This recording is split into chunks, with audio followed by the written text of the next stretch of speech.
Good evening and welcome to the show. As always, I am Taz and my lovely co host, I will let him introduce himself. I am Chris. How's everybody doing? I'm coming to you from Charlotte, North Carolina. Ooh, Southern boy. Now, some of you all, if you have followed me for a while on TikTok, know that the very first time I ever went live, that this voice sounds familiar because he was the voice that was on the phone as we were going into the RNC, giving us some background regarding legalities and what to do and what not to do. And now you all get to see him live and in color and get his perspective on some things. That's correct. Um, I do know there was one topic that you wanted to start off with, if you. Well, the latest topic, um, which is pretty concerning, is the Nicki Minaj tweeting and all that's gone into everything from what she's putting out there and the feedback, and also the feedback from her homeland, Trinidad and Tobago, and that Um, that and this also goes into a couple days ago now that for those that watch MSNBC, they know Joy Reid, and they know she implored Miss Nikki about the messages that she's putting out there. So yes, okay. You know, I love me some Joy Reid. I love me some Joy Reid. Way back from read out till now. So when I saw that, I was like, okay, I missed this tweet. I missed what was going on. So I went back to look at it because a lot of people like the next day were like, oh, Joy Reid misunderstood what she was talking about. So I looked at the tweet and everything, and I'm like, Nicki Minaj's fan base. I mean, no disrespect, but that fan base is not known for having the best comprehension skills. They're generally known for grabbing a few words that she says and going with it. So she does really have to be careful what she says and what she puts out there. But then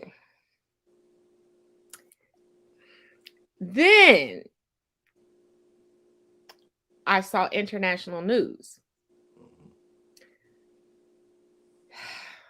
Joy was right.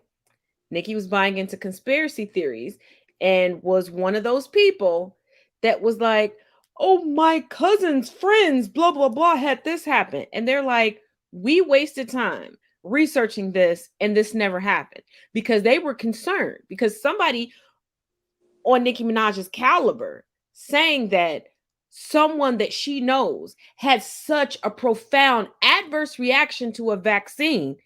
They're like, well, crap, where is this person? What's going on? How many more people are having this? And it was a lie. It was a conspiracy. yeah, yeah, that's dangerous. Oh my God. And not just, let me be clear, because I know I have not publicly spoken out regarding disinformation surrounding COVID. And the reason why I haven't is because I see a lot of very good, reputable doctors and nurses doing that. And they are far more qualified to talk about it and answer questions in their comment sections, in their DMs than I am. So I have left it alone because I'm like, let the professionals handle it. And I would rather amplify the voices of doctors and nurses right now because there's so many people pretending to be doctors and pretending to be nurses and pretending to work in healthcare that I really think that they need to be heard. And should anybody have any questions, here's someone that's qualified to discuss it. But let me be clear. There is no disinformation that is ever going to help someone. And there is too much disinformation going out due to social media on various topics. And all of it is dangerous. All of it is hindering to people.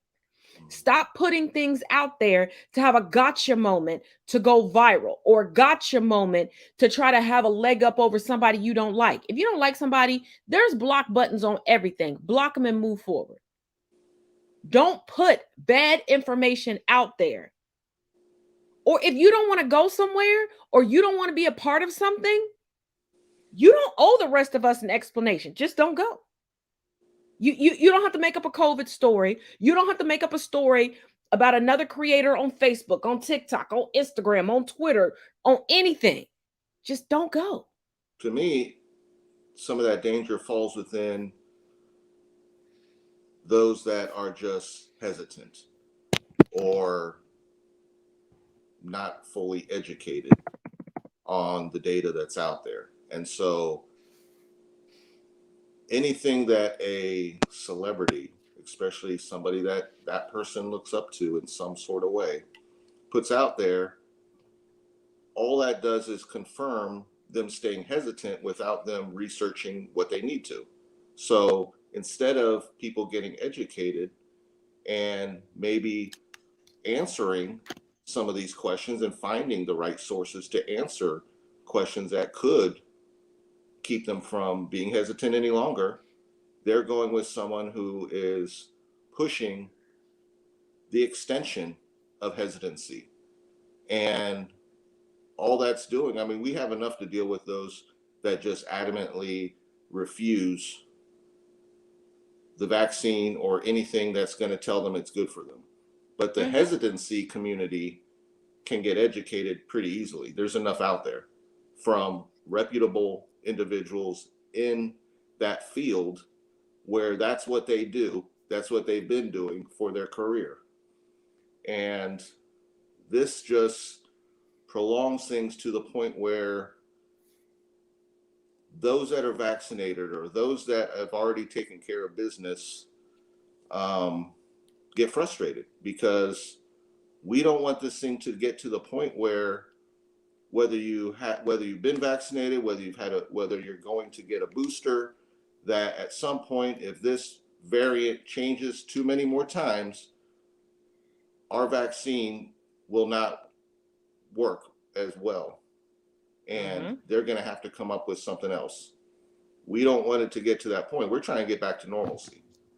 So anything you're doing to delay us getting back to normalcy is dangerous, because there's enough information that can disprove whatever is out there floating around. That's where we're at. I also need people to realize we live in a different day and time than other generations, because I remember growing up and who was considered a celebrity was very cut and dry. Recently, I watched the Met Gala because I love the creativity and fashion, because it's art to me. And who they consider celebrities now can be somebody with a large platform on social media. And you have to be mindful of that there's a new generation coming up that may find your content, regardless of the social media platform that you're primarily on. And keep in mind that they're looking at you as a celebrity, as an influence. And if you buy into disinformation and you spew it out of your mouth, you're helping no one. You're just as detrimental as them. And like I said, sometimes it's better just not to say anything. Like, I haven't spoken out about anything COVID because, like I said, I have watched some wonderful doctors and nurses really break it down, answer questions in their comment section, give resources that I can't give because as a layperson, I don't even have access to those things. So I leave it alone. Sometimes you have to leave things alone. And if you're skeptical about something, it's okay to be skeptical, but be mindful of what you publicly say that you're skeptical about. I mean, yesterday, listening to Nicole Wallace on Deadline White House on my way home from work, there was a lady on there. I forget her name or her position within the medical community, but there's been people that have said they've reached out to people like Nicki Minaj and said, our door is open. We welcome you to ask questions.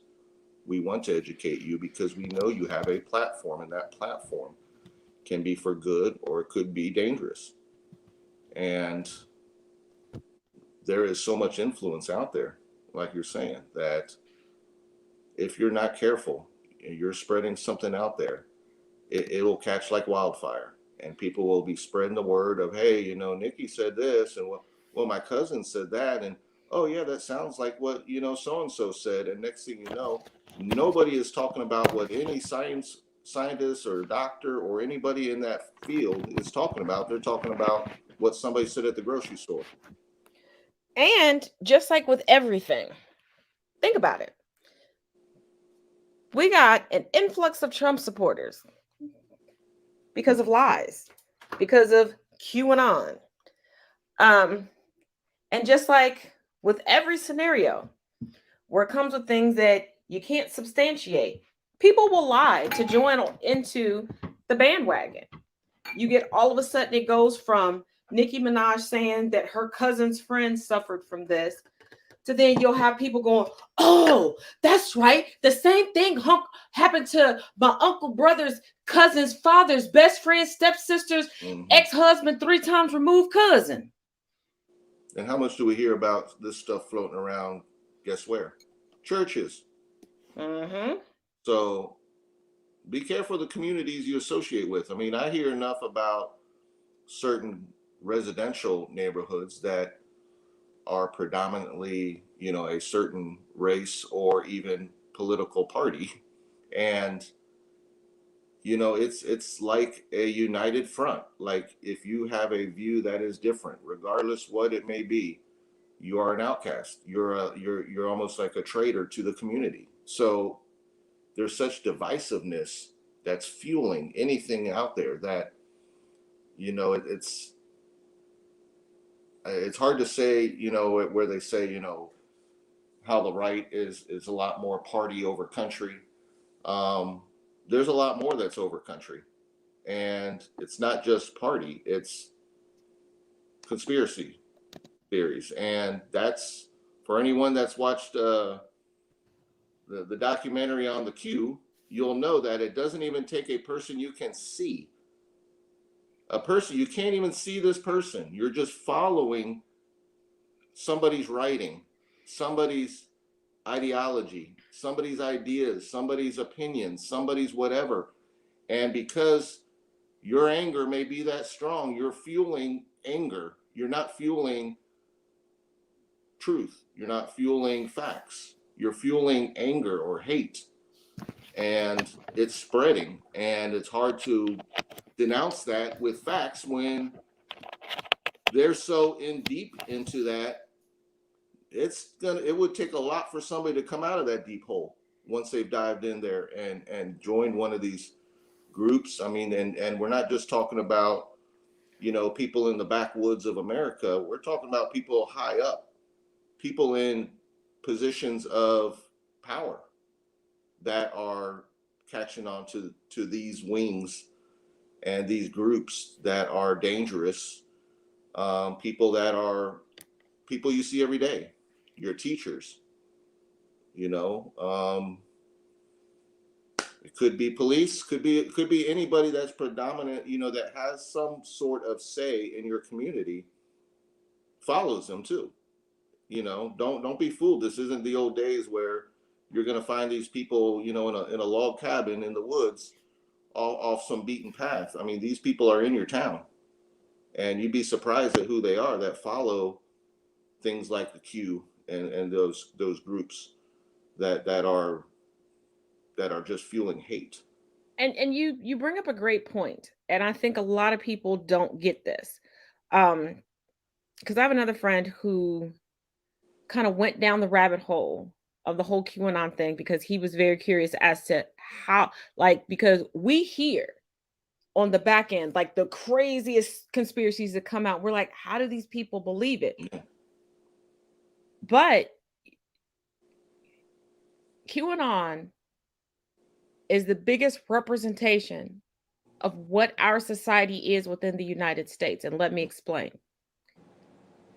Take away the term conspiracy theory and replace it with lies, or replace it with gossip, or replace it with rumors. How often do we see someone who's riddled with hate or just doesn't like something or someone, and they go to one person, psst, You know, after 9 o'clock, Bonnie turns into a giraffe. Word, Bonnie turns into a giraffe at 9 o'clock. Hold on. They go to this next person. Girl, you know, Bonnie turns into a giraffe and her husband turns into a lion after 9 o'clock. Rick, I could never say. And that's how it goes. That's why it's so easily to be believed. That's why these people are holding on to it because it's not about the truth. It's about the enemy of my enemy is my enemy. Or It how is about ridiculous we it have sounds. something to bond about and be upset about together. It doesn't have to make sense, but you're making my anger make sense. Because how many times has somebody encountered someone who was simply jealous of them? And they couldn't publicly be like, I can't stand Chris. Yeah. Because people be like, why? And they can't be like, well, I can't stand Chris because I'm jealous of his job. People will look at them like, that's childish. But if they sit there and go, well, I can't stand Chris because, you know, he puts baby blood in his car instead of gasoline. Oh, he does. Oh, we hate Chris. Yeah. We hate. And Yeah. people don't care about it making sense.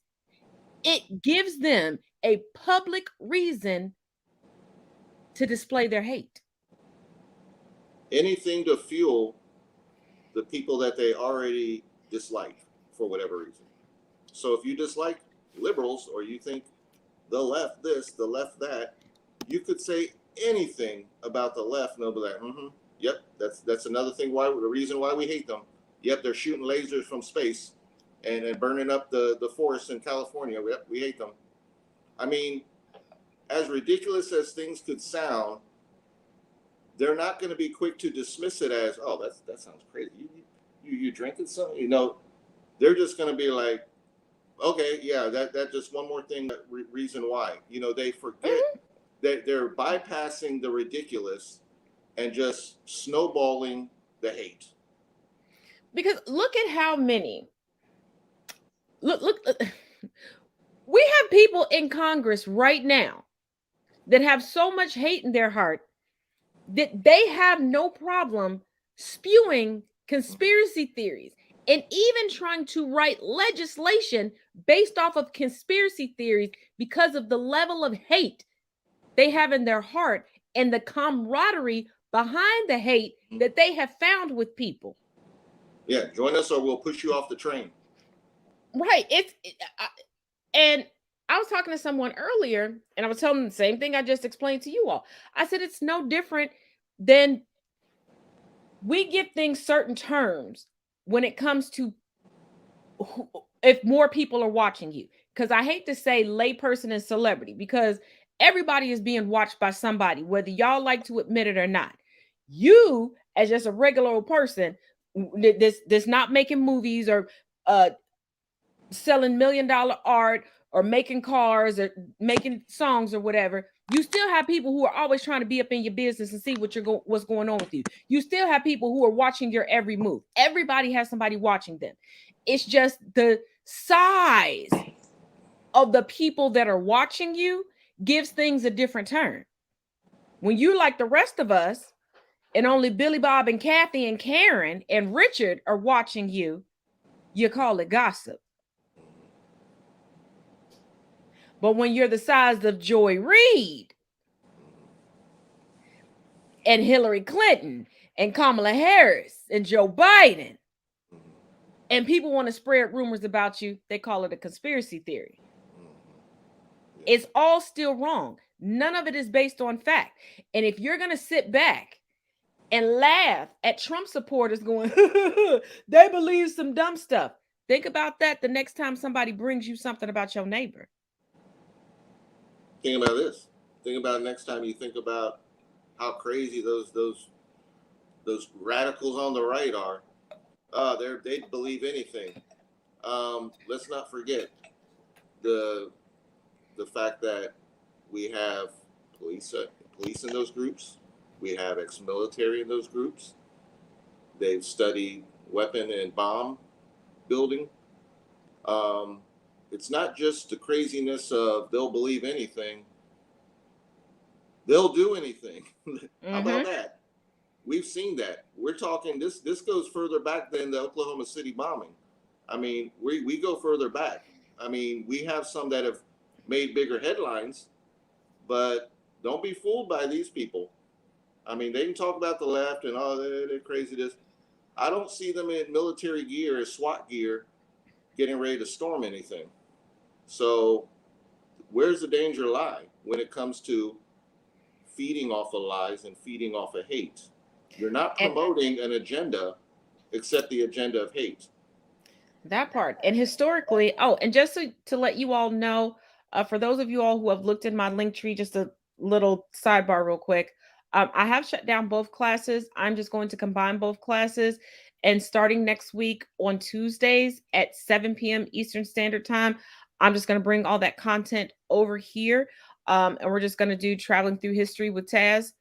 And I bring that up to say, what Chris is saying is absolutely positively correct and so on the money, because right now I'm going through and preparing to teach on the autobiography of Asada Shakur. And what she endured with the New Jersey Police Department is unspeakable. But most people don't realize the ties with Nazism the New Jersey State Patrol has had from its origin, and how for so long the GOP in the United States has been a friend to Nazis, has protected Nazis, has used Nazis to sway the vote. Let's not forget those police officers that are in the Klan or these groups. Once again, they're not in small town America only. They're not in the little towns that have a population of 50 people. They're in major cities. They're in the suburbs. They're in there. Don't be fooled by their hiding it. This doesn't, this doesn't exist. We've seen the movies. The movies always say, it's in some small town, somewhere in West Virginia or somewhere. This is happening. You get those that come back from the military. They're recruited, not just recruited easily. They come back. You do get some military that come back, and they're back here on American soil, thinking, why was I over there fighting? They can be easily swayed by people that are recruiting. So they are dangerous because they know they've had training in areas, training that will assist them, whereas their members do not have that. So these are organizations that are well formed. They may not be always the brightest of people, but they're forming something for a cause that is very dangerous. And it's not so much like, if you know the history of a lot of these groups, you could say, yes, they sleep on the right side, but believe me, most of these groups are anti-government. Oh yeah, but they they're sleep on they're anti-United States government. Democracy. Yeah, because a lot of people don't realize, as much as people who align themselves with the GOP, the Grand Old Party, aka the Republicans, how many of them were former military and have smuggled millions of dollars into the Middle East to help overthrow governments, to put in their idealistic leader into place, who have ensued uproar and outrage and used propaganda to change the course of other countries. But then come over here, like what they're doing right now in Afghanistan, and go, oh, it's such and such fault. Oh, it's such a shame. Oh, we need to get them out of office. Really? But where'd they get those weapons from, bruh? That looks mighty U.S. military grade issued. Mm-hmm. It didn't say Stark Industries. Pretty much. At least Stark had a change of heart. The GOP never seemed to change heart. They just changed main characters. Yes. So, yeah, there's danger out there. And for those that don't really know me, once again, I work in this private security field. Father was a retired FBI agent. There's always an alarm in this country, and he likes to call me goober. Yeah, and we like to be nerds together. So be it. Just grown up nerds, that's all. Oh But shoot, we were supposed to be grown ups. yeah, not today though. Shit. Yeah, wrong. It's the wrong day. Um, but yeah, when you're talking about homegrown terrorism, the days of the Unabomber and those are long gone. Now, if you look at a lot of these groups that were represented on January 6th, a lot of these groups are fairly new. So you should be concerned that these were formed during Trump years. They're fueled off of, we're not just dealing, they can scream all they want about BLM and Antifa. Well, Antifa wouldn't be here if we didn't have a fascist. So if you look at all these little groups, all these little pocket groups that have started up within the past several years that have just recruited and recruited and recruited for size and financial, your danger is here. Your danger is in cities, suburbs. Like I said, it's gotten out of the rural and has gone urban, and they're right in your backyard. They're right down your street. These are Yeah, people most of the you time they're negotiate in with your own every day. garage. Nobody comes out and waves a flag and says, yeah, I'm a 3%er. Not everybody will do that. They will hide, but don't be fooled by their intention. They might be separate groups, but as we've seen, they can unite for a certain cause, and that cause is not, as they like to promote, patriotism. They're doing the opposite. In the Because vast majority of the time, they unite due to money. when you're waving a flag that has a thin blue line, and yet you only choose to associate with the police thinking they got your back, because you probably know some police that are in some of these groups, or at least support them, you get offended when police are standing up against you. So for you to wave the American flag, number one, January 6th, they made it known that these groups were told not to bring the Nazi flag or anything like that. So they were bringing American flags. They were bringing Trump flags. They were told not to bring Nazi flags. They were told not to overwhelm with even Confederate flags, even though we saw them there. They were strategic as a unit, these groups. This was a unification of several of these groups. And it's alarming that even as we have heard, some of them have dissolved since January 6th. Trust and believe, a change of name can happen and a reformation can occur. That's all that happened, because a lot of their of these groups, their current leaders are going broke or going to jail. I have heard about September 18th, where they're supposed to be going to protest the insurrectioners getting reprimanded for being insurrectionists. But also, Chris, somebody said you're good, you're cute. So. well, thank you. Lord. Well, they said it's either the 16th or the 18th. I'm a ginger. Yeah. We us gingers accept compliments. Thank you. Lord, y'all don't understand how long I'm gonna hear about him being called cute. You know what? Here's a good one. Where were Blue Lives Matter and Back the Blue January 6th? Because all lives matter, Blue Lives Matter, all of that, they're not real movements. They don't care about anyone. They're just anti-Black Lives Matter. That's it. They're the All Lives Matter. They're the Blue Lives Matter and the All Lives Matter, which is only to come out because they really do not like to hear a voice that's not theirs, period. They don't care who you are. They don't like to hear a voice that's not theirs. So the All Lives Matter is that quick reflex of like Blue Lives Matter, like thinking that people actually don't care about police. But that is an occupation, as I like to say. Blue Lives Matter isn't the skin you're in, it's the uniform you're in. It's an occupation. You can choose to be a police officer. You can choose to quit. You can choose to retire. You can get fired. It's an occupation. So to say blue lives matter is like saying, well, you just want to see all cops get killed.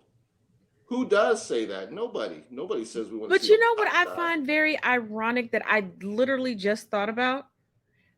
I'm old enough to remember when a lot of these same people that are like black the blue, back the blue, blue lives matter, were pissed off at police coast to coast.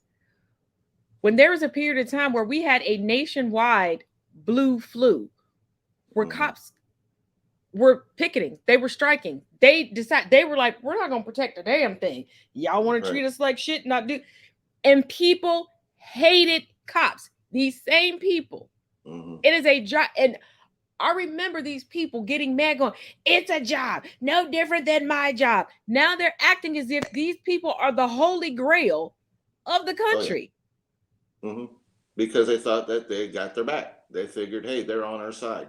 And they forget that anytime cops don't like something, or anytime we try to hold them accountable or hold their brethren accountable, they come down with the blue flu. They won't cross the blue line. I'm like, you all are using their jargon, which is inclusive to them and exclusive to the rest of us, to say that you back them. Oh, until they have to arrest you. Because I don't know about y'all, but I've seen far too many videos of Karens and Richards trying to fight the blue. I don't think that's how you're supposed to back the blue. But they're quick to tell somebody with my complexion, well, just comply. Didn't Karen just try to run that cop over with her car? That's what y'all call compliance. All I said is, why are you pulling me over, Mr. Officer? But what I said was not compliance. Okay, you're just racist. But if you look at what their response is when the innocent are killed, it's always, well, why didn't they just comply? Or what did they do? What did they do wrong? What did they not? What did they say? What did they say back? Okay, number one, there is a thing called police training that they go through. And there is such a thing called in the industry called last resort. Last resort is deadly force.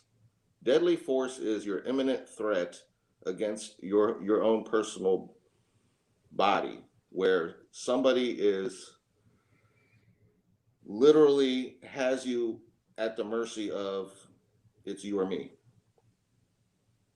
Most and almost all of these cases, there isn't even a threat as far as a weapon or something that can be propelled at somebody or something. This is all off of something internal and something that relates to a mistake that was happened, which also has to do with something internal, but it also has to do with something that they didn't follow through with that was done in their training, which, you know, like we saw with the one officer that, you know, I thought I was grabbing my taser. Well, the reason they're separated is for that reason. You always know one's on one side, one's on the other. So as a veteran, you don't get a pass for that. There's things that people will bypass because, once again, as we talked about earlier, hate is fueled. And it doesn't matter what they may have done wrong. It's what that person did wrong was probably greater. So we can go ahead and let that one go because they probably did something wrong. And that's really based on who that person is, what color they are, where they're from, and so once again, this is all fueled by that hate that's out there. You're bypassing what is seen as criminal as, okay, we'll let that one go. But, oh, what about that case over there that we heard about such and such? And, you know, they're killing whites too. What are we talking about here? We're talking about, you're trying to compare cases.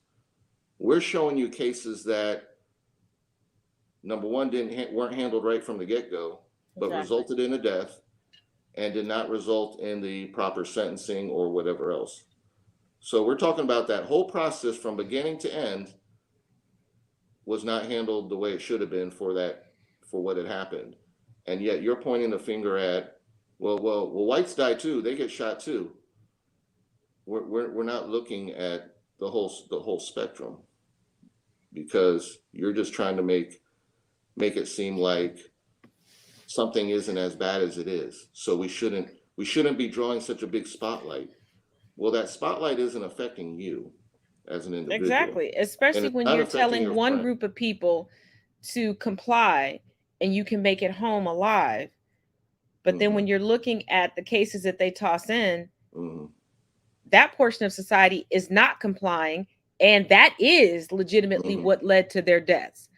If you're trying to run over a police officer, yes, deadly force will be used. If you cause a police chase to ensue, yes, deadly force will ensue. If you start a shootout, yes. And these are the cases that they try to compare Mm-hmm. when we go, oh, let's look at Philando Castile. Well, 2 days before that, Bobby Brenneman died and he was white. And Bobby had a whole meth lab and was Mm-hmm. standing in his doorway with a grenade. We understand why he Right. died, and he was trying to throw the grenade at a busload of kids and had a 45 pointed at the police. That's not the same thing. Mm-hmm. Right. So if you take some of that and go back to January 6th, where they were storming the Capitol and police were trying to stop them, and things were screamed at the police officers, calling them traitors. That is an example of what we would also call, and what they've been used to and also deny, is called privilege. Privilege is having the police in your back pocket. So we're storming the Capitol. You're trying to stop us. We're looking at you as traitors. You're supposed to be on our side, regardless. You're supposed to be on our side. Like we're the whole back to blue. You got to be on our side. This is called privilege. That goes back to people that deny privilege. Um, these are people that haven't had to have tough conversations with the kids about what they do when they go out. These are people that haven't had to worry when they walk around a store that someone's keeping an eye on them. Yeah, these are the same people that can go, oh, my first grader is too young to learn about racism.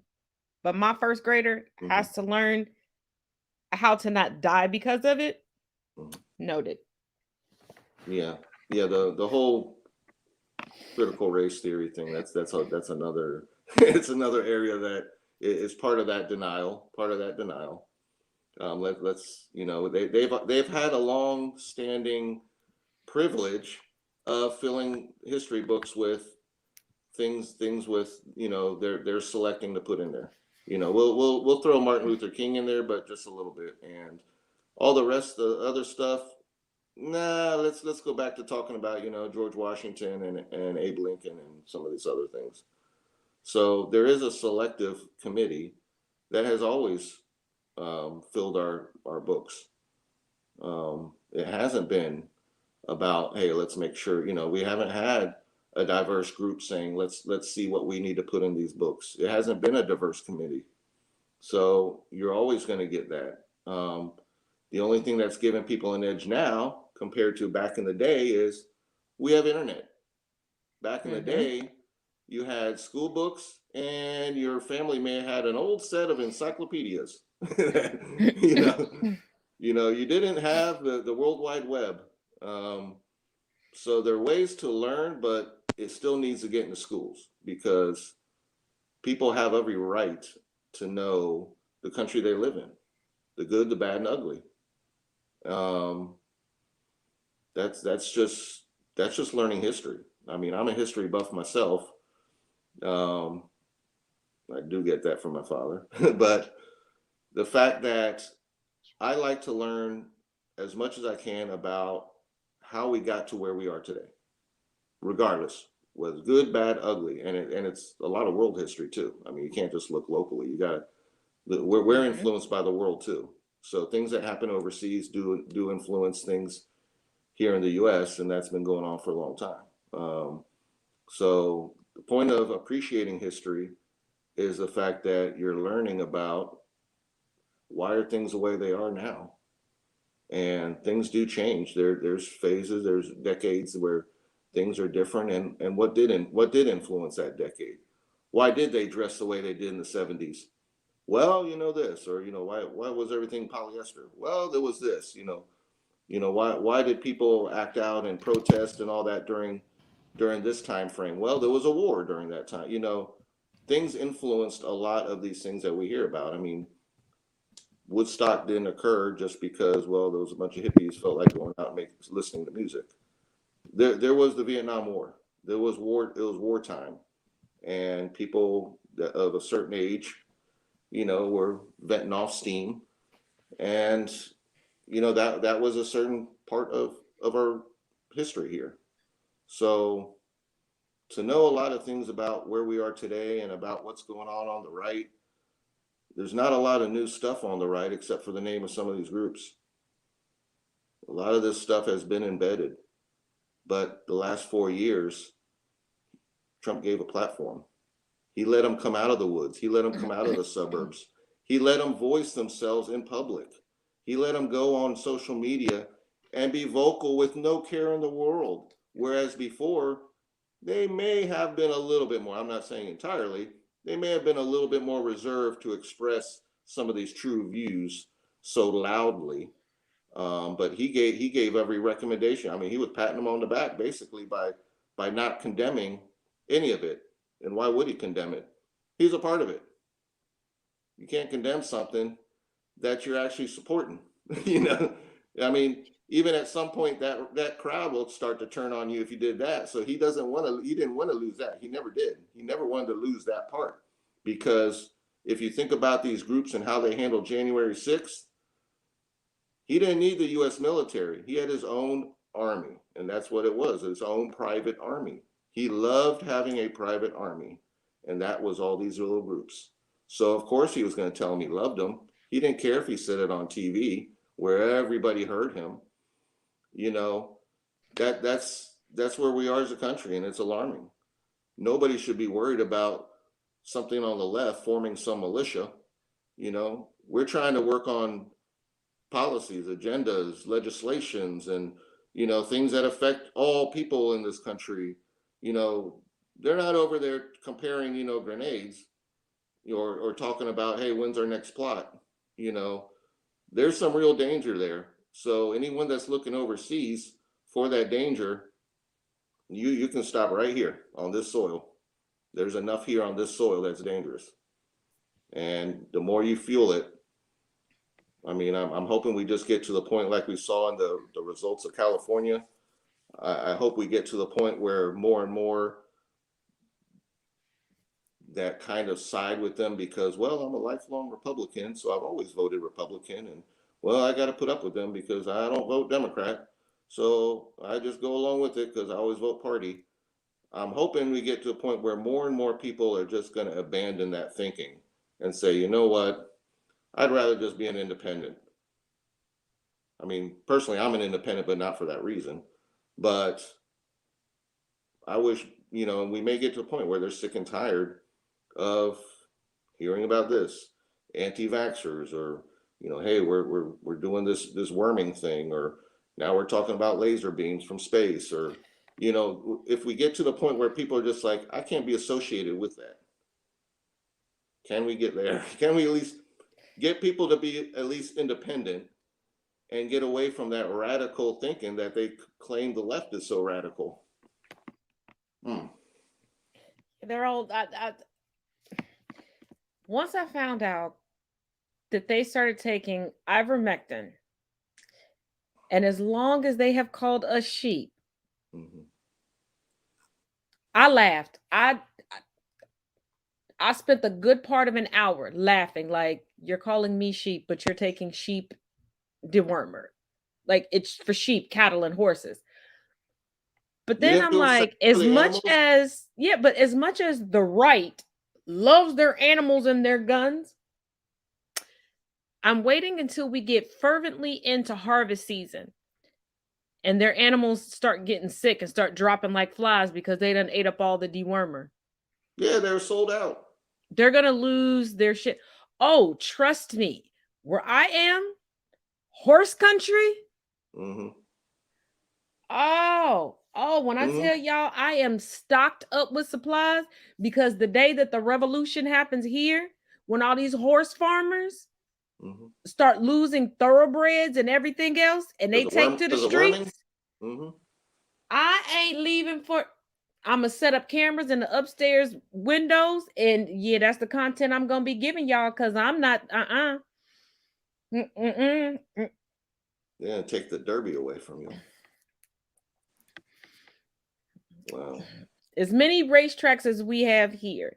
And not only that, there are a lot of people who pride themselves here with having, full breeded cats and dogs and all this other stuff. And people, from what I've been told, or even now, if they can't get like the farm grade ivermectin, I don't even know if that's how you refer to it, but because we have a PetSmart very close to Target, and one of the PetSmart employees was outside on a cigarette break and just looked so exhausted. I just offered her a piece of gum, like, I don't know what else to help you with.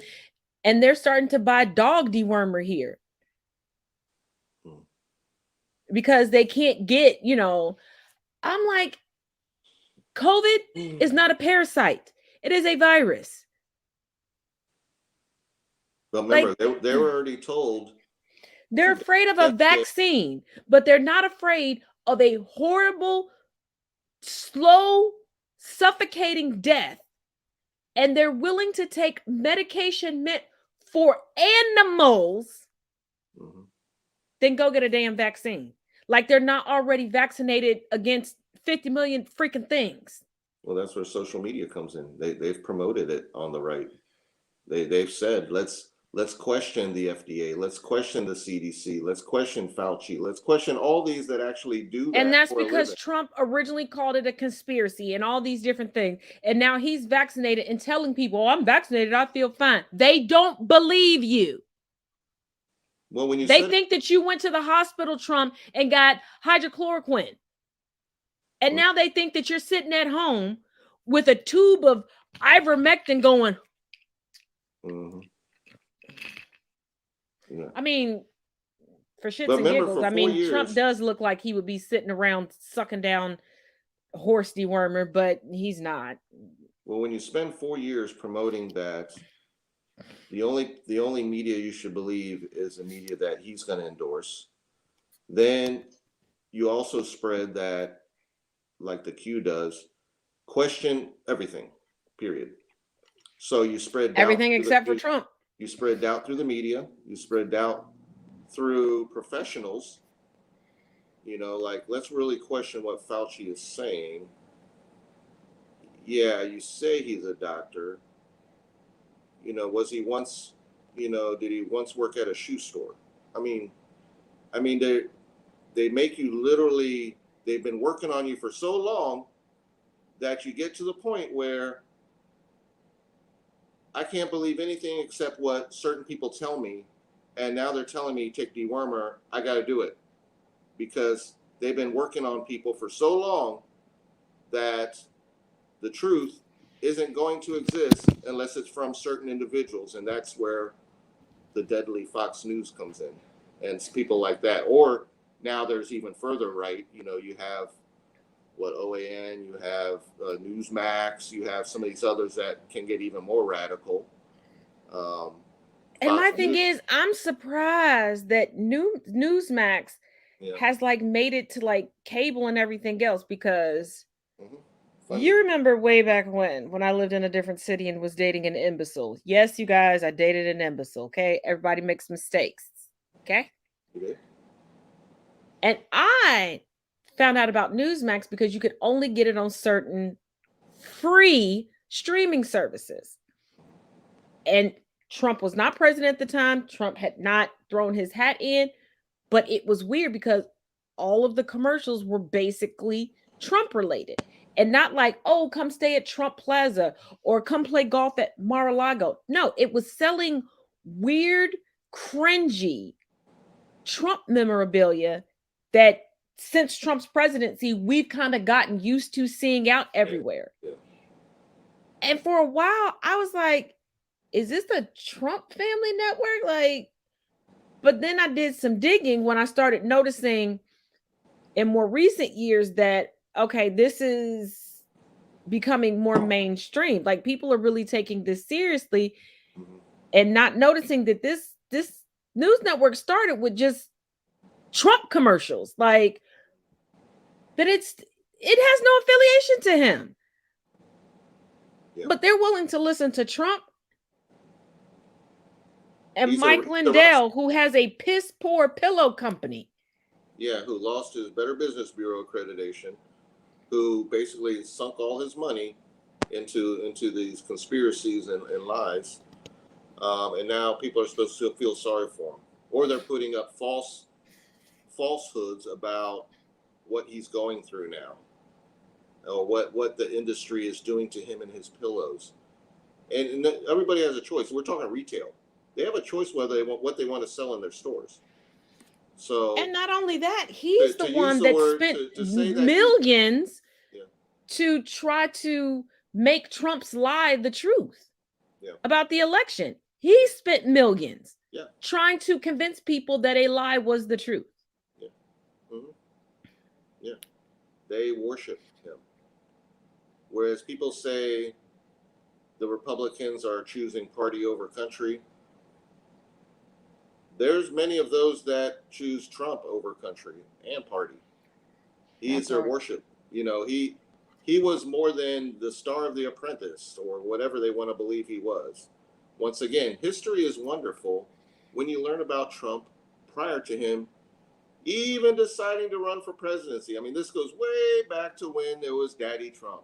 So you got to know the history of Trump to know who Trump is. And if you're thinking that he was one of those really successful businessmen out there who just got his name up there and got so much money that why wouldn't we want this successful businessman running our country? Well, history is a wonderful thing because you would find out just how little success he truly had and where his money truly originated.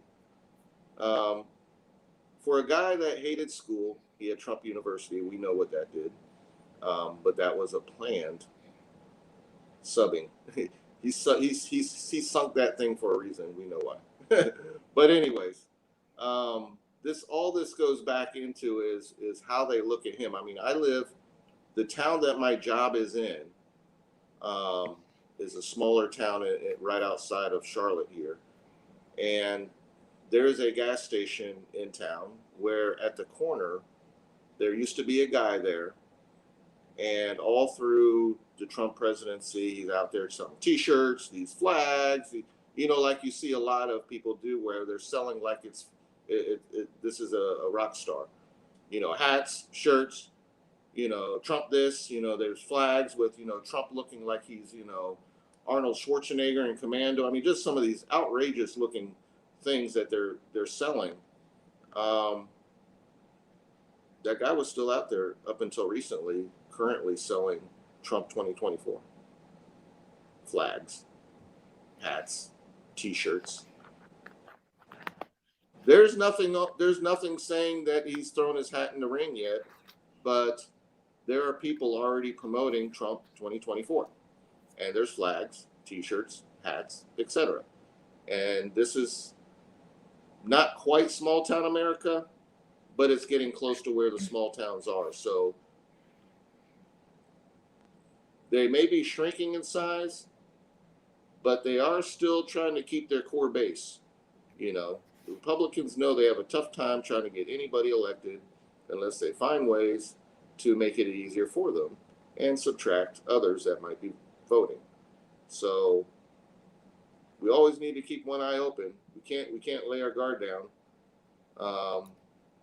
But we definitely, as a country, need to utilize the control that we have right now. Because believe me, if this was the Republicans in control, they could care less about bipartisanship. They're going to use that power to their upkeep, as we've seen before. So my words to the Democrats: act now. get things done now. These things may not be available later without your, majority. So there's a lot of work that needs to be done. And there's a lot of work that can be done, but it shouldn't wait. And whereas the right's looking at things to get done, that might be violent.